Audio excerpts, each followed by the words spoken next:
Well, good evening, everybody. How's everybody doing tonight? What's going on, Tracy? He's muted. Hit the mute accidentally. Hey, everything is going good. Before we dive into the show, I was going to tell you something, Grizzly. Yes, sir. So, a family member went out of town this week for about 5 or 6 days, and my youngest daughter was house sitting for him, right? And dog sitting. And unfortunately, his wife had passed away about 4 or 5 months ago, my sister-in-law. And she had a nickname for him. Finn is his nickname, Fin, Finn. So he was in a band called Finn's for years. And my daughter didn't really even know this. She wasn't too aware of that nickname. Well, my brother's always said that ever since that happened, that he feels a presence in the house and stuff. And so my daughter the other night comes by and she goes, "Dad," she says, "I'm not going back over there." I said, "Why not?" He wasn't even back yet. He's still gone. I said, "Why not?" She says, "Well, I was walking down the hall, and she heard a woman's voice say, Finn. And then the TV was going off and on by itself over a couple of days there. Whenever she'd leave, she'd turn it off. She'd come home, it's back on, or vice versa. And she just kept hearing some crazy noises. And then the dog would just stand in the corner or sit in the corner and just stare right where she used to sit. Wow. So yeah. So my daughter's like, yeah, I got to go back, and let the dog out and stuff. So my other daughter went over with her, guys at work and stuff. But I just thought you might be interested in that. What's your thoughts on that? What do you Yes, think? I do believe in that. I do believe that people do come back. Some people say that they have a window. I think it's free will. So it's very interesting. Yeah, very interesting. Yeah, she was really, really surprised. Anyway, I just wanted to get that out there. If you guys have any thoughts, feel free to comment. And Eric, it sounds like my mic's going crazy. Is Mike Yeah, going it crazy, really please? is. Yeah. Huh. Yeah, it's cutting in and out. Welcome, Gene Hudson, Lunacy, Standing Stone, Nana Boss, Val, Catherine, Crystal, everybody. Gary, welcome everybody. Barb Hartman. I threw everybody underneath the bus real quick. Gene. So yeah. So Roger Blair. So yeah, I'm glad to Happy New Year, everybody. So yeah. So Happy what New we Year, got going guys. on tonight? We have Bree Hollingshead. I don't know how many people of you have heard of her. She's actually best known for paranormal road tripping with Bree. And she is also co-host of the new paranormal show, Remotely Paranormal, alongside Chris Smith from Hulu's Monster Inside. Let's go ahead and bring her on, Chris. She can talk to us about what she Bree, come does. on down. Welcome. Hey, how are you? Doing wonderful. Thank you. Nice to have you. Thank you. It's nice to be here. I appreciate it. Absolutely. So introduce yourself. Well, my name's Bree Hollingshead. I do paranormal road tripping with Bree. Known for my hashtag Be Like Bree. So I've just started doing this. It's actually been 6 months on Saturday or no Sunday. Wait, Saturday. Sorry, I had to think. I was like, crap. I had like a 6 month anniversary that I celebrated doing a live investigation and just came back from Hinsdale. But right before Hinsdale, I was at Blackford County Jail, so I had to remember which day it was that I did it. Awesome. Yeah, it's really fun what I get the chance to do. So, I cover historically haunted locations. I give the history, the haunting, and then I get to go in and do investigations. And I'm trying to help properties get their names out there and help people see what there is available. That not every location costs an arm and a leg. That there's places out there that are doing amazing restoration projects with locations that they've been able to save. And then That's great. with remote, yeah, there's not a lot of people that are able to do that, and I'm finding more people that are trying to do that, and more nonprofits out there that are saving locations like this. And I think it's something that's worthy of being highlighted, and getting the information out there that because everybody knows the big name places like Waverly, Trans Allegheny. I mean, you see them all the time on the shows, but there's amazing hidden gems out there that need to be recognized too. Right. Yeah, absolutely. Agreed. What And So let's start from the very, very beginning. What got you into this trade? well, I had my first paranormal experience when I was 6. So I've always had paranormal experiences my whole life. But I went through a divorce in 2023, and my adult son sat me down and they were like, Mom, you need to figure out who you are, and your passion's always been paranormal. You raised us on the paranormal. Why don't you start going to events and these paracons and just go have some fun? And so I was like, all right. So I started going to the paracons and the events, and actually took my kids to a couple of different things too along the way. And I just had the idea one day. I was on my way to an event and I had pulled off at a rest stop, and like that still small voice you've got in the back of your head that just won't shut up sometimes until you actually like do what it's telling you to do. And it kept telling me, you need to document your trip, go have fun with your trip, go find yourself. So I actually was going to North Carolina, and on the way I stopped at Point Pleasant and highlighted the Mothman. And then I went to Sweet Springs Sanitarium, got to see that, went to the event in North Carolina, and on the way back I stopped at well, first I stopped at St. Albans, and then I went to Trans Allegheny, and I had posted everything over to Twitter, and Twitter just blew up, and everybody just absolutely loved it and started demanding, like asking me, like, are you going to do more of this? Are you going to do it? And I was loving it. And I was like, yeah, I'm going to do this. So it's been an every weekend thing that I do. I've been nonstop. I've actually started doing full blown road trips. I had a 2-week trip I did the end of September. And then I did, in honor of like celebration of like Halloween, I did a 3-week Halloween trip out to the East Coast, hit a different location every day, did some amazing investigations out there, got to meet some amazing people. And along the way too, I met Chris Smith, and he's the main narrator on Hulu's Monster Inside. And he asked if I would want to do a collaboration with him. He normally does like the extreme haunts or the Halloween haunts as we would know them to be. So I was like, yeah, sure, we can do that. In mid-October, I went to Michigan, and he took me to the Eloise Halloween haunt, and then another Halloween haunt called Hush, which was extremely mind-blowing. Loved how they had both of those set up. And we did 2 more collaborations. I went to Wildwood Sanitarium, and he was remote and in Michigan, so I did 17 hours solo, completely by myself at Wildwood. That was actually the ending to my 3-week trip that I went on the East Coast. And then we met up at Madison Seminary and did a collab where we were together, and we had such amazing feedback to what we did with Wildwood, and how I went in completely alone, and you don't really see females in the paranormal field 100% alone. Like, they have like friends with them, or their boyfriend, their significant other. They've got people helping them. And we got to talking, and we were like, well, why don't we continue doing this? So then we came up with Remotely Paranormal and had our first episode in December, where we kicked it off with the mysterious Monroe house. Some people might know it better, unfortunately, as the Monroe Demon House, that it got termed due to some TV shows and clickbait on YouTube. And the end of January, we're actually doing a massive event, 3 days, 3 locations, where I will be completely alone, and he's at home setting up the challenges and telling me what to do. Awesome.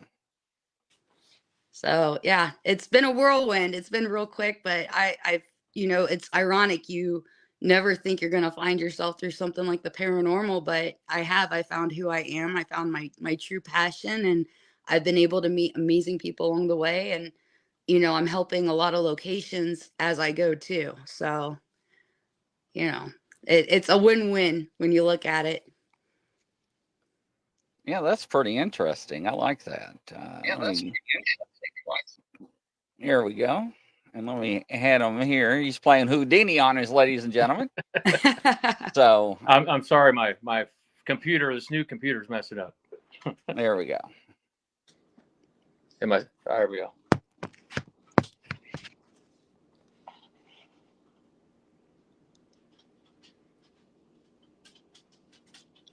Are you got me now? Yeah, well, you're live. All right, good deal. Just making sure. I'm like, all right, sorry. What we're doing. Sorry, I switched over to my phone. The last couple of weeks, I've had to switch to my phone for some silly reason. This computer I reset my router, all that stuff. I'm dangerous with web stuff, right? With electronics and stuff. So anyway, so that's a great start. That is awesome. So, you mentioned 2023, but your son had set you down. Now what do they think of it? I guess they sounded like they're very supportive, right? They love that I'm doing this. The fact that I'm getting chances to work with a lot of big names in the industry that I've become friends with a lot of people that I raised them watching, I raised them on Ghost Hunters Yeah. International. And, I've gotten the chance to meet Dustin Perry and become friends with him. Like, they were like, what? Like they're freaking out over. I mean, I'm not gonna lie, there's parts of me that's like, fangirling along the way too.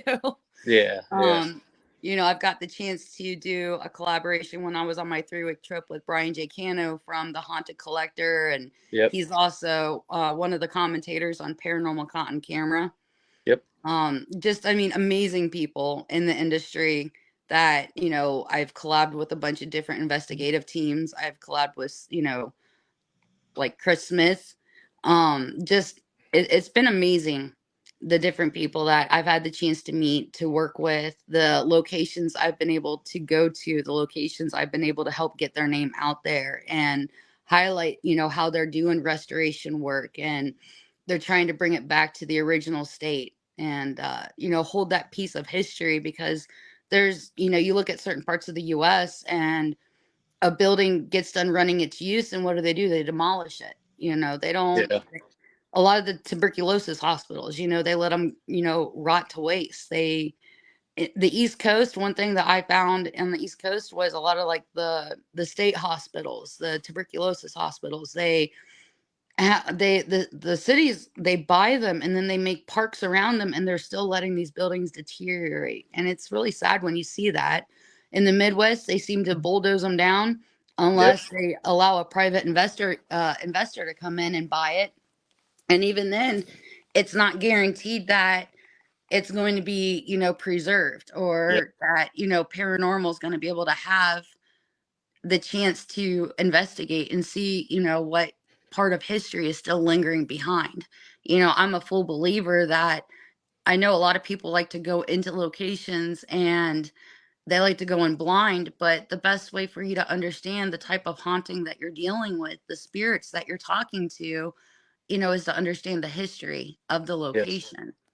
And a lot of people don't do that. And I think that if you were to invest your time into researching a little bit, you you're not going to be running out of there screaming the D word that everybody likes to drop. No, So I agree. FDL Paranormal, they're based out over in England, and my gosh, my wife and I went over last year, and everybody's probably tired of me talking about it, right? Went over to London, but there's so many old buildings, and when we talk with Michael from FDL and his family, there's just so much history, not just in London, but all around, and they talk about some pretty crazy stuff over there that happened with them. So that's yeah. So I agree with you. The States is nothing like over there as far as keeping the old buildings alive, so to speak. I wish we respected that as we as much as we can, but it is what it is, right?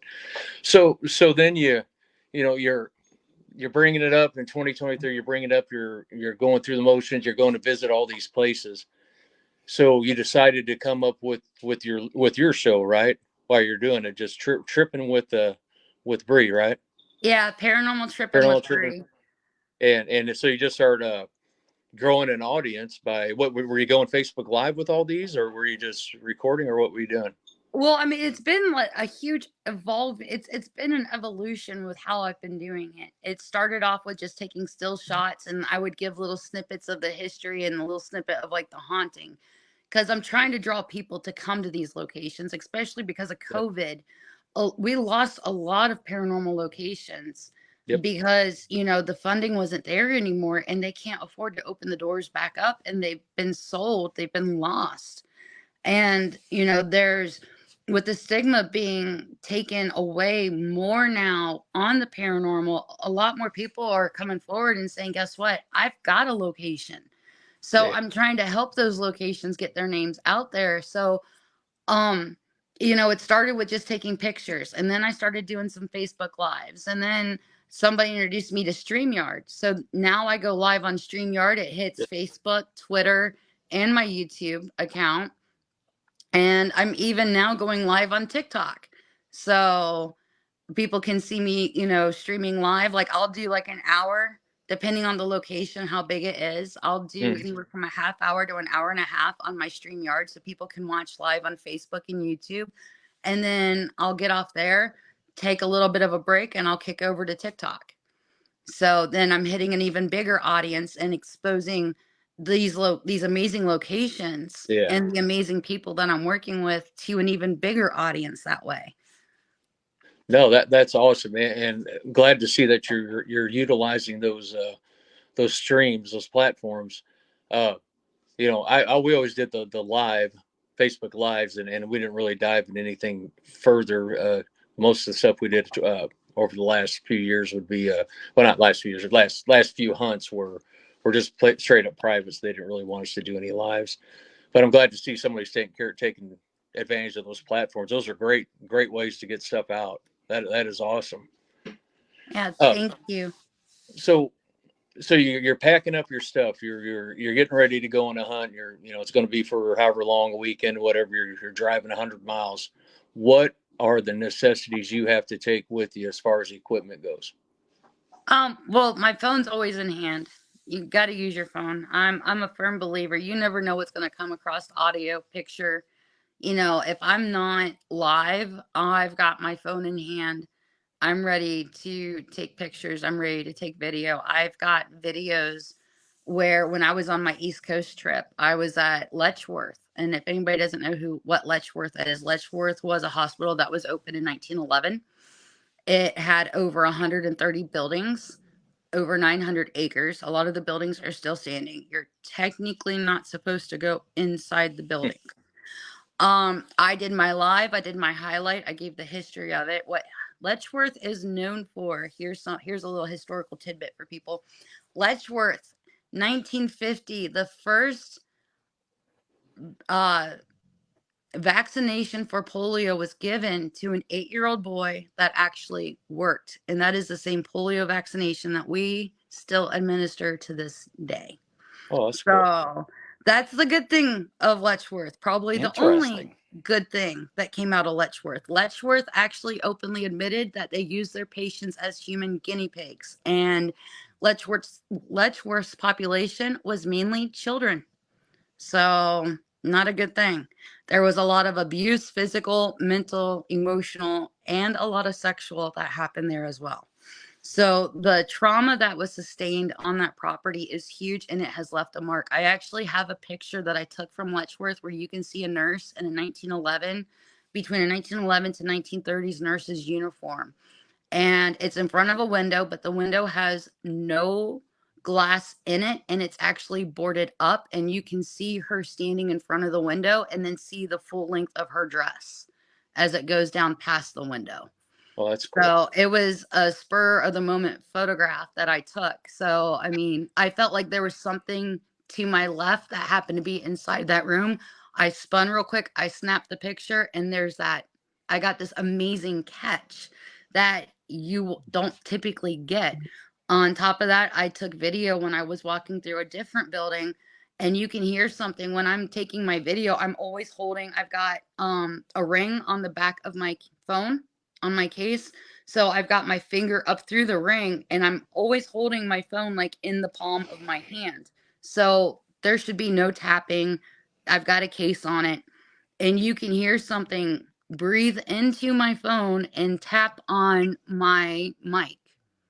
Oh, wow. A few times. So I've gotten amazing catches. Like even this weekend, we spent 3 days and 2 nights at the haunted Hinsdale house in Hinsdale, New York. Yeah, I saw that.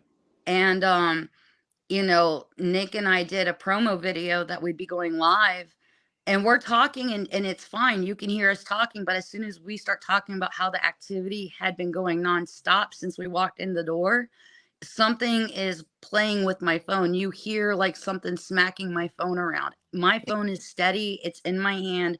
The microphone is on the palm of my hand, but it sounds like something metallic or hard actually hitting. Like the palm of my hand shouldn't be making that type of noise. I tried to recreate it, can't do it. Sounds like somebody or something was very curious in what you were holding. Yeah, like they wanted to make their presence known for sure. And I love this type of catches. I think your phone is probably your most important piece of equipment. I mean, your most important piece of equipment is going to be your intuition. You know, you're going to be able to feel. I always try to encourage people to, you know, when you get that cold chill, when you get that sick to your stomach type feeling, when you feel the hair on the back of your neck stand up, pay attention. Your body is going to be the number one thing to tell you that something's not right in the environment that you're in. And it's going to be your biggest indicator before any of your other equipment goes off, because your other equipment might not even go off, but you're going to know, you're going to be able to feel something there with you. So pay attention to your body, take your phone. I'm going to be taking with me my boo box, my box. It looks like an antique box. It's got a power pack in it, a speaker, and then it's got like a track phone.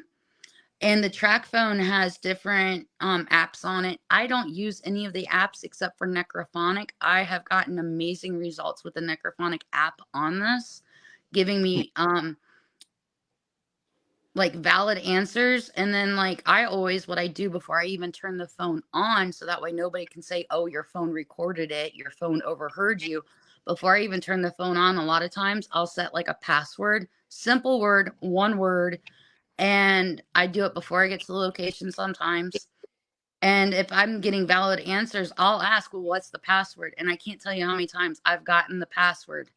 So, you know, like you just got to be smart with your equipment. So I love my boo box. I love using Yeah. the Necrophonic app. I love using trip lights. I have so much fun with trip lights. Um, Can you I describe what a trip light is to the audience, please? Okay, yeah. A triplet, you can have a 12-foot or a 36-foot cord. And they've got lights I think it's every 6 inches that there's lights on like the 12-foot cord. And the baseline is purple. And the lights will light up purple, blue, green, yellow, orange, red. Yep. And it's basically a pretty version of a K2 meter.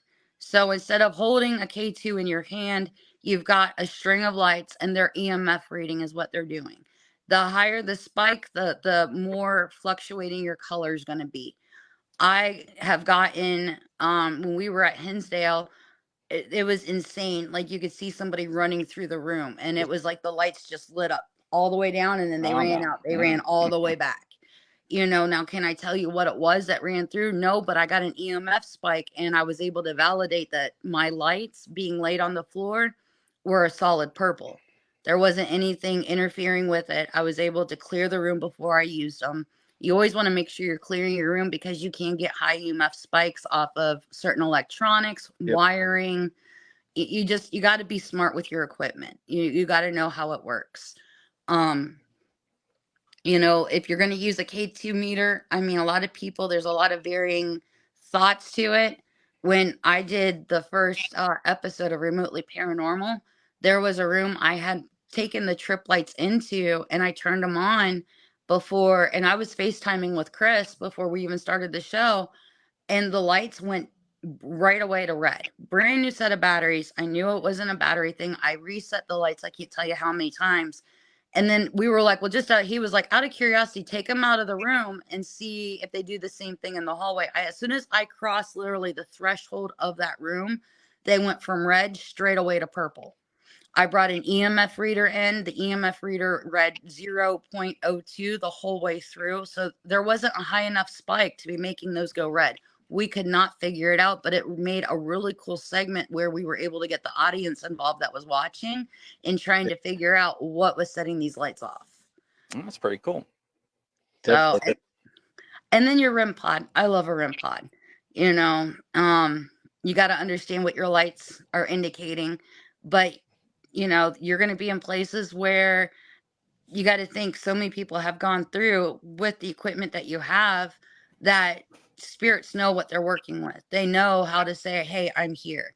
You know, they're going to know how to knock back on a wall. I mean, if they're able to with their energy level, they might even be able to speak right next to you and you hear it. So, you know, there's certain standardized pieces of equipment that I think are good to use in your arsenal because they're adjusted to it. They know what it is and they're going to be familiarized with it to interact with you. Now we ask everybody this that's on. What are your thoughts on the SLS camera? Okay, if you look at the origins of the SLS, hold on just a second.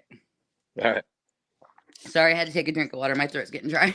Oh, you're right. If you look at the origins of the SLS basically comes from, if anybody is old enough to remember the Xbox, when Xbox came out with the Kinect. Yep.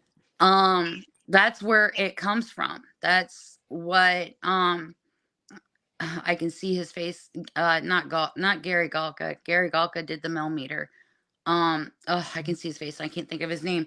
But when he created the SLS, he took the model. He actually took, if you watch the very beginning, because he used it with, I hate to mention this show, but Ghost Adventures. If you look at the very beginning shows before it got crazy, they actually have a legitimate Xbox Connect that they're using. And so the Xbox Connect, what it does is it maps out a stick figure of the human form, which is how you're able to interact. This is like the beginning of like your Wii's, the beginnings of your Obuluses that people use now with the face mask and your handhelds. This was the very beginning baby steps of the type of technology that our kids beg for Christmas, Yeah. Do I think that they're valid? I do think they're valid, but again, you got to understand how you're using your equipment. Make sure the person's not standing in front of a mirror. If they're standing in front of a mirror, you're going to automatically get the silhouette of another stick figure that's mimicking the person. I've seen people do that. Oh my God, look, there's somebody behind them and they're mimicking what they're doing. And then come to find out it was a mirror. There was a mirror Yep. behind the person, so it's picking up the reflection. You got to pay attention to how you're using it, know your equipment, know how it works. Do I think an SLS can be valid? Yes, but also make sure that it's not picking up the lamp stand from 1950 in Yeah. the corner of the room as well. Yeah. Make sure it's not picking up the wingback chair. I definitely think that it can be valid. You just gotta, again, know your equipment and know how it works. But I love the thought of how the SLS, if you've got an energy, a spirit there that's strong enough and able to present itself and to where it's able to map itself out, I think it can work, and I've seen where Yeah. people have gone back and they've tested with other pieces of equipment to validate that something was there with, thermal, with thermal guns, with your thermal guns. Again, make sure if you're trying to see if there really is a cold spot, make sure you're pointing your laser beam for your thermal at the floor where the cold spot is, not across Yep. the room where it's reflecting off the wall 10 feet away. You're not going to get a valid temperature reading. It's all in, I mean, I can't say that enough. Know your equipment. Make Yeah. sure that when you're reading when you get it, don't treat it like a cell phone and try to figure it out as you go. Take the time to read your manuals. Take your time to play with your equipment. And another thing is, do your research. Research before you buy a piece of equipment and end up wasting $500 that you can't get back. Yeah. You I- know, there. research it. A lot of the people, like I said, we pretty much ask everybody that, and that's generally, I'd say 90% of the time, that's how everybody answers it. So that's awesome. Nobody's really come out and basically slammed it. So that's great. And I know Grizzly agrees as well. We talk about it a lot too, that you got to know that equipment, and there's certain situations where you can actually debunk it, but there's some certain situations you can't. So Yeah, absolutely. Yeah. You so just got to pay attention to what you're using. yeah, no, I agree. So then you did your road trip and stuff. You got everything going. I'm just trying to put you kind of ran through your story at the beginning of this. Oh yeah, So sorry. no, you're fine. So after you get to that point where you meet Chris, or I'm sorry, you meet your partner with the from Hulu, and you guys just, I mean, how did you end up meeting him? I mean, if you don't mind.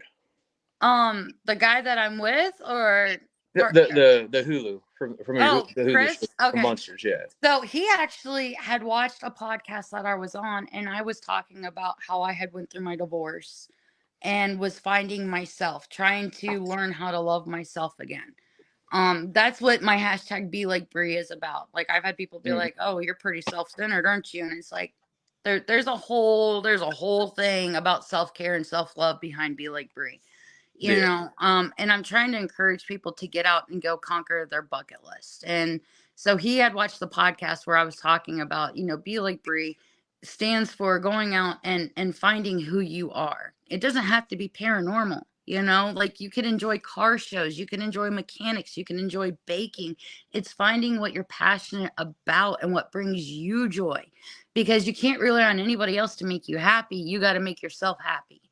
You know, it all comes down to you. You for you to be the best mom, the best girlfriend, the best boyfriend, the best dad, the best employee. You got to love what you're doing. You got to be passionate about what you're doing. You got to have fun with what you're doing, and you got to love yourself.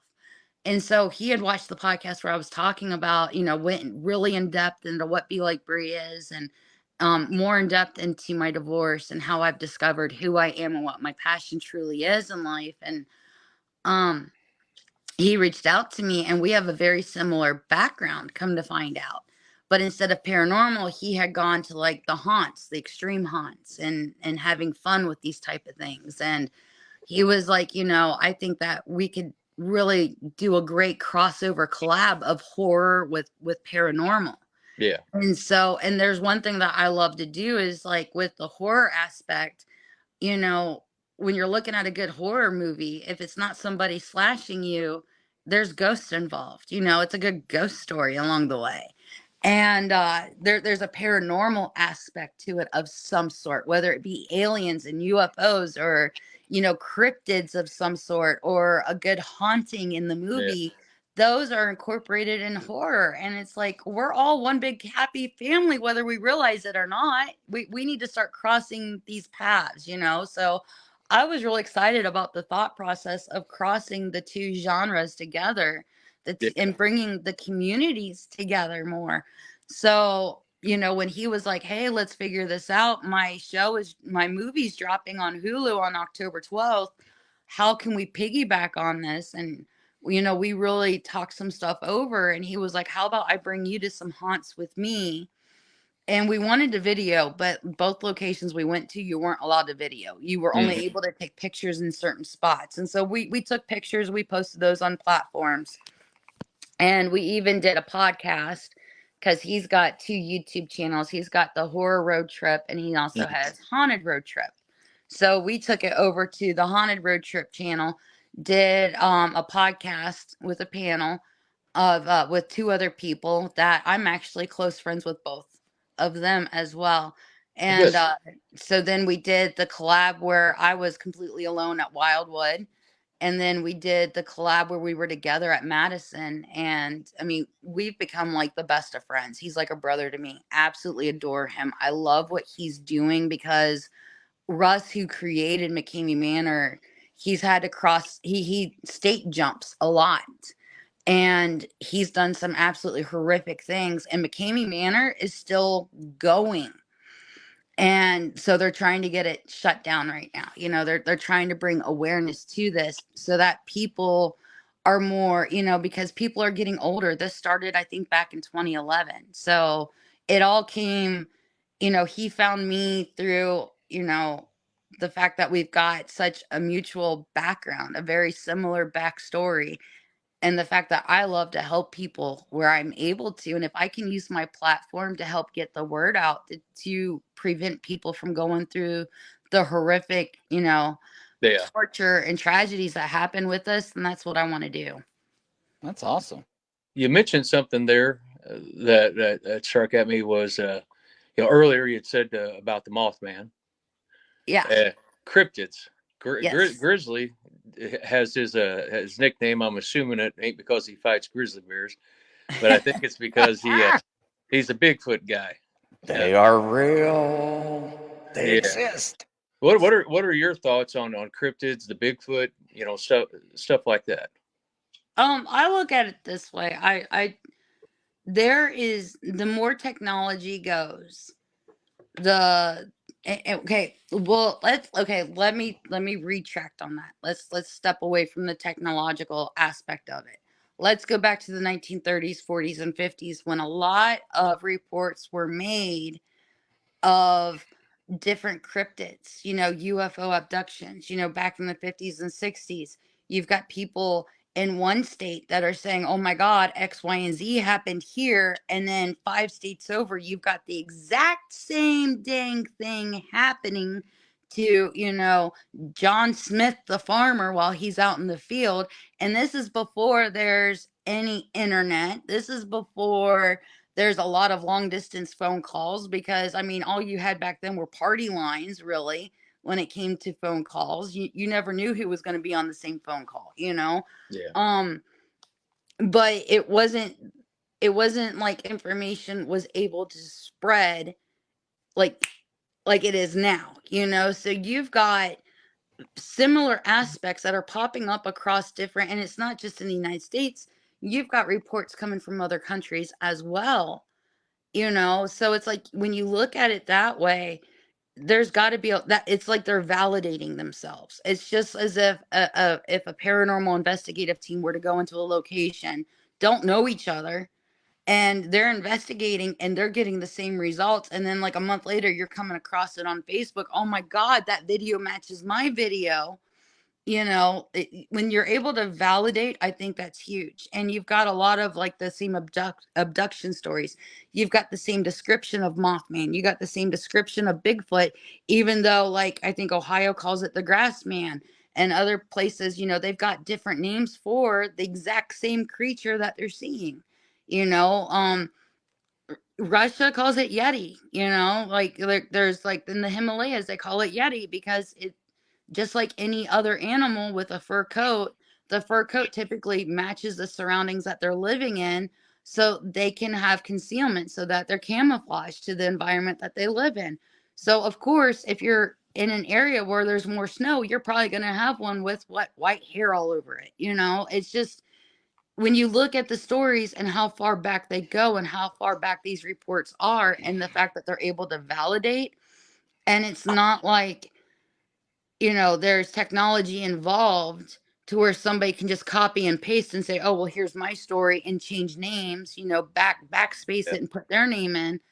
I think that speaks volumes, and the more Really that does. technology advances and these news articles are put into one location, and you can type a word in to Google and hit enter, and you see all these news articles popping up from all over the US and different countries, and they're all basically the same thing dating back to the same time. I think that's huge. I think that validates that there is stuff. I mean, I look at it this way: God, whoever you want to say, created us, put us here, whatever your supreme being or beings are. If we can be created, why can't something else be created? You're right. You want me to warp your mind? Go for it. What color is a polar bear? Well, you would think it'd be white. What color is it? Well, you see it as white. It's black. It's black. Yes, What? that is correct. You have to Google that one. Dang it, I'm gonna get off here and be on Google now. Yeah, I You know, got me right? going down a rabbit hole. I just No, know it. I'm telling you, ladies and gentlemen, they know it is. So the hair reflects light. So Yeah, because if you look at the follicle where it comes out, the hair aha. follicle is actually black. I remember So reading that. so when you Google that, it'll show up. Yes, see. So Okay, yeah, I'll interesting. have to definitely do Look at Tracy. Tracy's like, what? Now, here's another opinion that I have about cryptids. Yes, Because ma'am. you've got Slenderman and you've got rakes, right? Yes. And it's been proven that these were made on the internet as folklore, just to scare little kids. They were stories that people created, to, for whatever reason, on different threads, Reddit, whatnot. Okay. But now there's evidence. People have been posting videos of these, people, there's one of a supposed rake that, I mean, I've seen it not just on Paranormal Content Camera, I've seen it on other shows I too, have and as people well. have not been able to debunk the video from as far as I've seen and read, I've seen it. I know what you're talking about.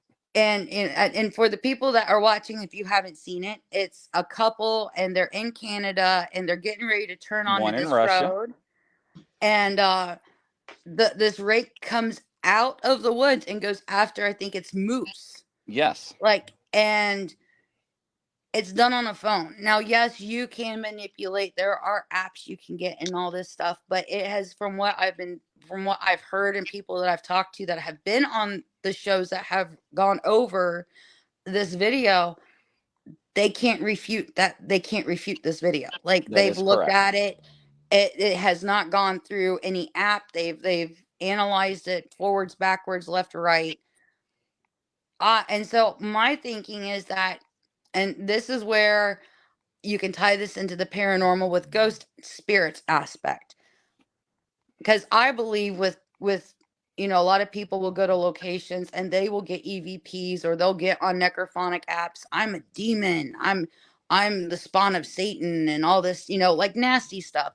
But you got to Right. think, if you've got a spirit in a location that's really pissed off, right? Because Hmm. my belief is, if you've got somebody that's a jerk in real life, when they die, they're probably still going to be a jerk. That's a fact. To put it, Oh, yeah. I, to edit it down and put it nicely. Right. So if you've got it that way, what's to say that person is still not just being a jerk to you and you're slapping the D word on it? But what if people have gone into locations and they've been like, oh, I've heard there's demons here. I've heard that there's this here. Well, if you're a spirit that's tired of being bothered and, hey, I'm tired of being asked, can I make this light up green? What can I do to get these people to leave me alone? Yeah.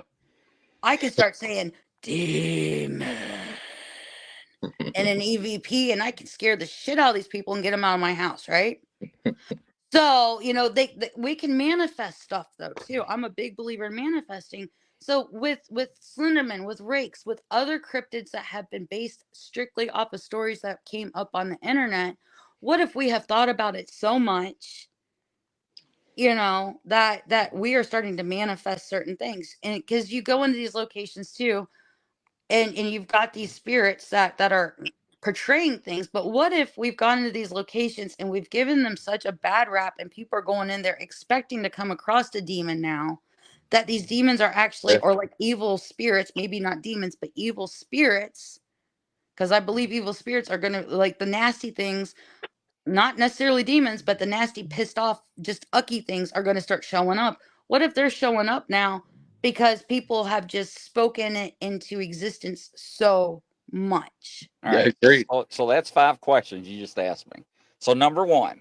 All right. So the programs you talked about, they do validate the videos before they publish them, because Yeah, they don't want to put out videos that are probably not credible, right? So right. they do pre-screen those. We had people on the shows, and I know some of the people that screened those in the past, so they do pretty well on it. Uh, I don't see anything wrong with those videos. They're pretty real. That's why they publish them, because they make you really think. So that's number one. Number two, manifestation. Yes, people can manifest things into reality. Whether you want to have a better relationship, a better job, all kinds of things in life, right? Psychics will tell you to write things down, put it in a white candle, whatever color candle, burn it, and send it up to the universe. There's different candles and so forth to manifest certain relationships, money, and all kinds of chalkers, right? The third thing, uh, evil. Evil will take and find your weakness. Yep. So when things are potentially demonic, they will feed on your fear. Mm-hmm. In the biblical reference, it states 365 times. And you can Google that, Yep. fear not. And Yep. it tells you that. So if there is demonic presence, I'm not saying every place somebody goes there's evil, because we know, just like you stated, and we're going to address the fourth question, but if there is something that's demonic, it will figure out what your deepest, scariest fear is and manifest that and eat Mm-hmm. off of it, right? Oh yeah. Horror shows, movies, children's shows, whatever, depict that to the T, right? Oh Conjuring, yeah. all those other movies, it's awesome. Now, when it comes to, what was the other one? I just said it. I was thinking about horror movies. But The what was the other one? evil. Yeah. So evil, the armor, manifest. Yeah. So that way. But there was one more. I forgot what it was. I Well, can't she was remember. talking about wishing, manifesting, wishing into existence earlier. Yeah. I'm So a firm, I believe in that, right there. that really does happen. And there's one more. I can't remember what it was. But you hit everything. You really did. And a lot of people don't realize. Oh, how you are now is how you are when you die. Yeah. You hit that on the head. Now, when I went on my spiritual journey and I went and I interviewed, I don't know how many psychics, right? And when they talk to spirit and so forth, and they would tell me, if you're grumpy here, you're going to be grumpy on the other side. And that always come to pass. And they would tell me during interviews and during people I have on my shows that actually do readings, live readings, throughout the week. And they're like, "Boy, your so and so was mean, weren't it? How do you know? Because he's seen over here. He's mean over here. He's snappy." So we got confirmation on that. So yes, you're absolutely right, all the way across the board. Now, what I tell people, if I die before any of you all, Bree, Tracy, I'm gonna come back and haunt the hell out of you. I'm gonna jump on your bed. I'm gonna shake the hell out of your sheets. I'm gonna flip the lights off, and I'm gonna have fun. So, yes, why not? I know how to get rid of you, Griff. Nah, holy water ain't gonna help you, brother. I'm gonna No. laugh at you. I'm going to load my house up with old dolls. Yeah. I will whisper in your ear. I love it. God, boy. So, But, really, I would have fun with it, ladies and gentlemen. I really would. But I don't disagree with you. I tried to have fun with it too. You almost have to, right? I'll Yeah, be I the one would. chasing you out of the room. I'll be the one like playing with your hair, like making it stand up. I would be too. I'd be like, "Hey, watch this, George. Hold my beer," or whatever Right? they drink on the other side. But Be like, oh yeah, well check this one out. It'll be yeah, like right, Beetlejuice when they're in the office and they got to make the weird faces to try to scare them. Like, well, right. you're Because I always ask FDL and the other people too. I'm like, do they ever get mad? And they're like, "Oh man, really, George? Here comes another group. This is the third one this week." Did they talk like that? I mean, what goes through their mind when they see us coming or people coming to the same location over and over? I mean, do they get tired and mad? Hey, look, there's Grizzly. He's I back. know, right? So you had mentioned earlier about you guys just got back from the Hinsdale house. yes. You mentioned a little bit of evidence. Did you have any like just shocking happen there? Because Daniel Klaas, we've had him on the show, and I've met Daniel, and I talk to him every once in a while on Facebook and stuff. Super, super nice guy. Oh, All I about adore the him. paranormal. And I'm just curious. That's one of my wife and I have talked before about going to Buffalo and going to that house. I was just curious what you thought your overall experience. If you go into Hinsdale with the right intention, with the right mindset, you're gonna get amazing results. I went to Hinsdale because I've only been terrified one time in my life. And like I said, I've been dealing with paranormal since I was 6. Mm. And that time didn't even scare me. I just rolled over in bed and went to sleep. And when I woke up in the morning, I told my mom what happened. Like I didn't even run out of the room screaming. Like it's very hard to make me I jump scare easy. My boyfriend Nick thinks it's like the best thing since sliced bread. My kids, they have a field day with it. But I had my most terrifying experience happen when I was there in October, and I was there in October for 3 days and 2 nights. It was actually my beginning to my 3-week trip. And it still bothers me what happened. When I went to Hinsdale this time for 3 days, 2 nights, I went in and I'm not gonna lie, I was nervous. I was very nervous going in, but I was open. And they, sure enough, they remembered me. They remembered what they did to me. We got EVP, or not EVPs. We had it come through with the Estes. I ended up having something, and I did the clearing. Let me say this. If a spirit wants you, it doesn't matter what you do to protect yourself. The spirit's going to find a way to get to you. that Because is I'm a true. big believer in portals. Huge believer in portals. I ended up with a spirit there that became, lack of a better term, infatuated and obsessed with me and followed me from location to location, looking for a way to attach itself to me. I ended up having to go through a holy fire Reiki session to get rid of this thing. And when I was there this weekend, like it said, I'm back. Like it Oh, wow. remembered me. Oh, And we wow. did Estes sessions and it kept saying, she is mine.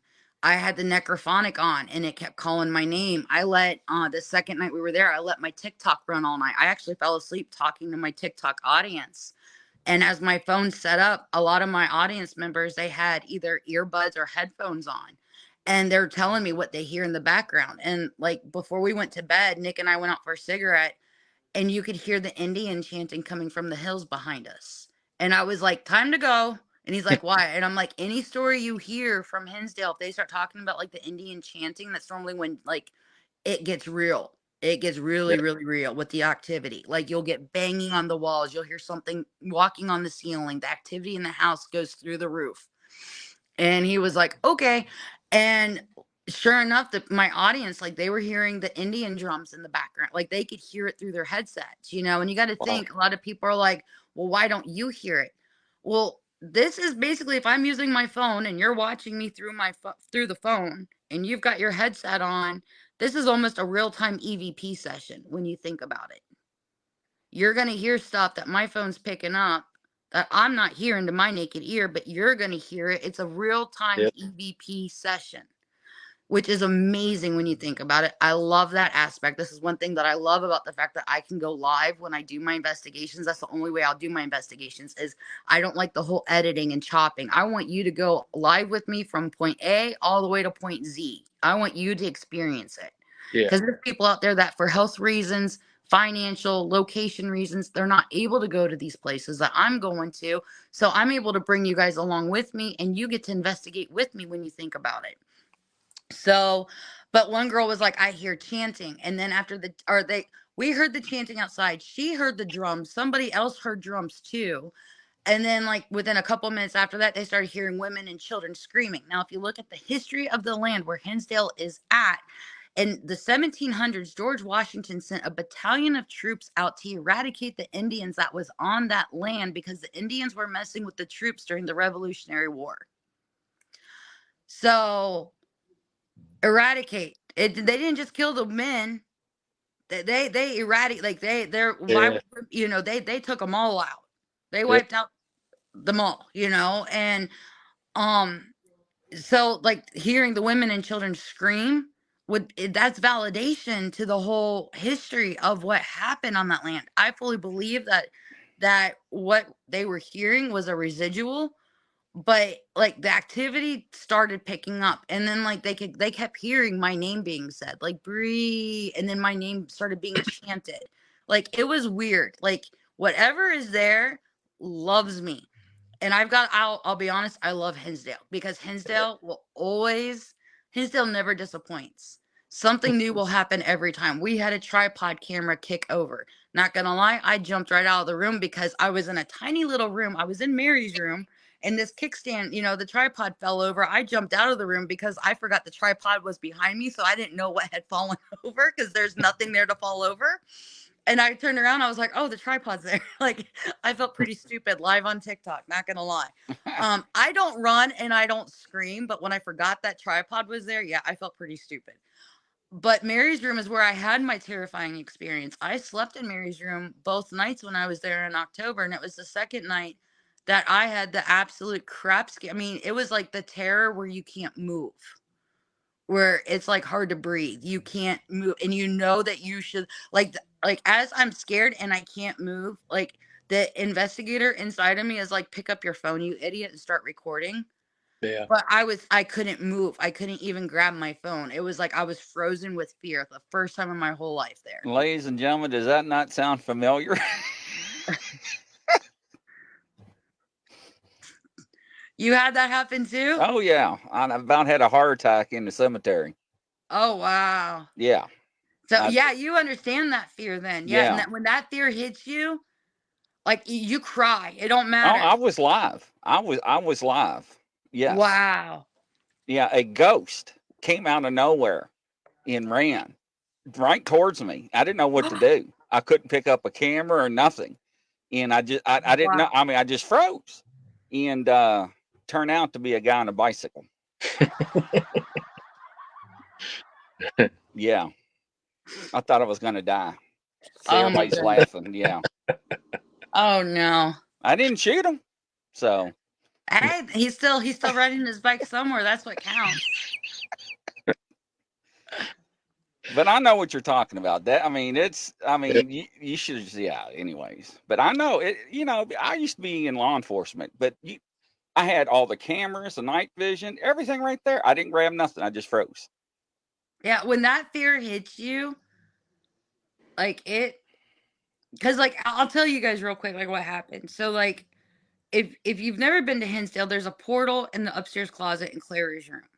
And Clara's room is the big bedroom upstairs. Off of Clara's room, you've got Mary's. Like if you're going up the stairs, directly to your right is Laura's room. Mary's room is right off of Clara's room. Mary's room is where, if you've ever seen Paranormal Lockdown, that is where Nick Groff got attacked by the nasty spirit that is there within the home. One of the nasty spirits. So I hear knocking coming from the closet. Now there's a couple, married couple, sleeping in the bed in Claire's room. I mean, like when I say sleeping, they're out. And this is loud bangs. And I'm like, okay, that bang stops, and then banging on the windows, that not the inside of the windows, the outside of the windows in Claire's room. There's no way, if you've never seen the Hinsdale house, you cannot get to these windows. There's no there's no trellis, there's no way you can climb. Like there's no tree, there's nothing. Like you would have to drag a ladder to it. There's no way to get to these windows. So like I'm like, shoot, this is bad. At that point, I'm frozen in fear. Now the right before this happened, Hinsdale's also known for the flies. The flies will like, they're like Japanese kamikaze pilots. They will like they attack and they bounce off you, and they go for the eyes, the nose, the mouth. Like they go for your face. It's horrible. And they're not tiny little house flies. Like these things are the size of freaking like baby grapes, like little pebbles. They hurt. They Man. know what they're doing. So like when the knocking on the closet started, the flies picked up. So like I had pulled my blanket and I was laying on my left side facing the table in Mary's room that's got the dolls on it. I'd pulled the blanket up around my face so that way they wouldn't hit me as hard. When the knocking on the window, now when that started, the investigator inside me is like, "Hey, idiot, grab your phone and start recording." I couldn't move. Like my heart was racing. I could barely breathe. And I was like, why am I so scared? I've been in plenty of locations at this point. I grew up with this type of stuff. This stuff typically does not scare me. But what is here that's got me to where I can't move? The knocking on the window stops, and then it starts on the wall that the closet's on, and it goes right down the wall. When it hits the wall that the stairwell's on, it wraps to that wall and goes to where the door frame is. When it hits the door frame, it stops, and then you can hear somebody walking up the stairs. And I'm listening to like the sound of the footsteps. Downstairs, there's 3 guys and 2 women that are sleeping. I realize the footsteps are too heavy to be the female, so I automatically remove them from my mind. It's too light to be the heaviest guy that's downstairs, so I'm really hoping it's one of the other 2 guys, one of which I'm like best friends with. He's like a big brother to me. So I'm like, hopefully he's coming to just check on me. But when the footsteps get to the top floor, the floor is wood. I should still be hearing somebody walk. There's nothing. Absolutely nothing. I'm looking at the table still, and the table doesn't get like shadowed. The table goes black. I don't see the dolls anymore. Like it is completely like looking into a can of black paint. Like I wouldn't have known that there was a table there. But there's still a gap between the table and the bed that I can see. That fills in with complete black. Like even telling it now, I'm getting goosebumps. Complete black. At this point, I can feel somebody standing next to me. And like when somebody's next to you and you can tell when somebody bends down to whisper in your ear, like you feel it, you don't have to see it. I can feel at this point, like I know that they're face to face with me. And I'm just like, this sucks. Like please, and I'm just thinking, please be my friend. Please be a human. Please be a human. And I get this exhale in my face, and it's guttural. It's not a growl, almost a growl. And it's long. It's very masculine. And it was just like this puff of like hot air in my face. And I was just like, oh my God. I got to move my blanket. I need to see who's here. I move the blanket and there's nothing. Absolutely nothing there.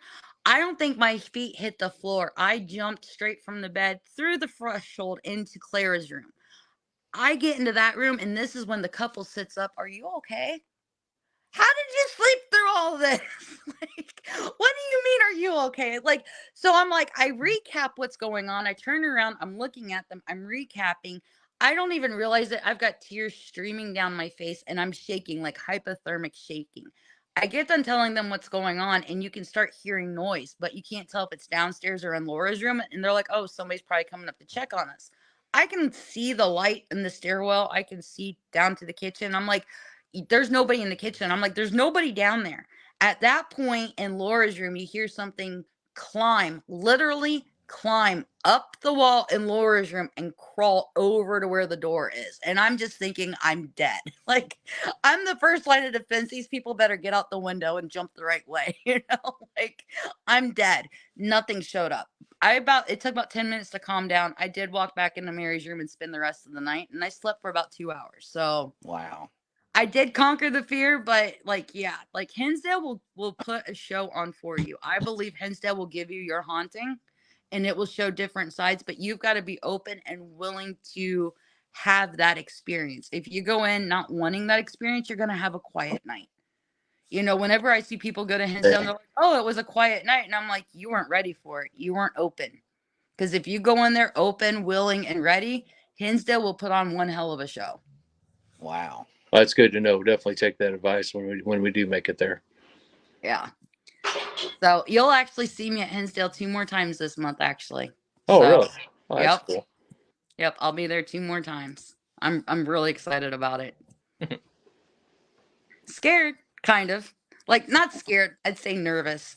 But yeah, like this weekend it was insane. I mean, we had noises, we had disembodied voices, we had bangs that we couldn't explain. Like, we thought Nick and I were upstairs investigating, and our friend Gil that we had gone with was laying on the couch downstairs. And we had all this equipment set up, and it's all the trip lights are going off, the REM pods are going off, the fan tune music box, which is a motion sensor, it's going off in Laura's room. And all of a sudden you hear like this loud bang, but it almost sounds like a car door. And we're like, who's here? Like, nobody should be here. So we go downstairs to check it out. We come back, and both, because he's running TikTok on the Old World Paranormal Society TikTok, I've got my TikTok going. And everybody, like, we scroll back through the comments, and they're like, you guys, like, all literal hell broke loose while you were gone. Like, it had to have been a distraction. Like, the trip lights went red, the REM pot hit all four colors started going off at the same time. We heard disembodied voices. There was banging on the walls, and we're like, what? Never could figure out what that noise was. We even went outside. We were scared, but we went outside. Couldn't figure it out. Nothing got thrown at the house. Nothing had fallen in the house. It was insane. Wow. So, unbelievable. yeah, if you get a chance to go. I highly suggest going. That's one of my favorite places, especially with what Daniel's doing there with the restoration project. Yeah. Like, he's been doing LiDAR, that he's been finding bodies. He's got them marked in the yard, and like, he's trying to raise money now so he can fence off and give these people a proper burial. Give them the honor and respect that they're due, which I think is amazing. That's awesome. Definitely. Hey, Bree, how does everybody find you and follow you? Okay, so if you find me on TikTok, like, everybody can look up Bree Hollingshead on any platform, and I should pull up. But if you go to TikTok, it's going to be at Paranormal Trippin, TRIPPIN, Bree. It's going to be the same on, let's see, Instagram is the same at Paranormal Trippin Bree. And then I think YouTube might be the same at I know I got to update one of my accounts. But you can look up Bree Hollingshead. And if it's not Paranormal Trippin', it will be at Breeze, like the wind breeze, baby Bree. That's what I am on Twitter. And it might still be that way on YouTube. Awesome. So, and then Bree Hollingshead on Facebook. Awesome. Ladies and gentlemen, Tracy, what do you think?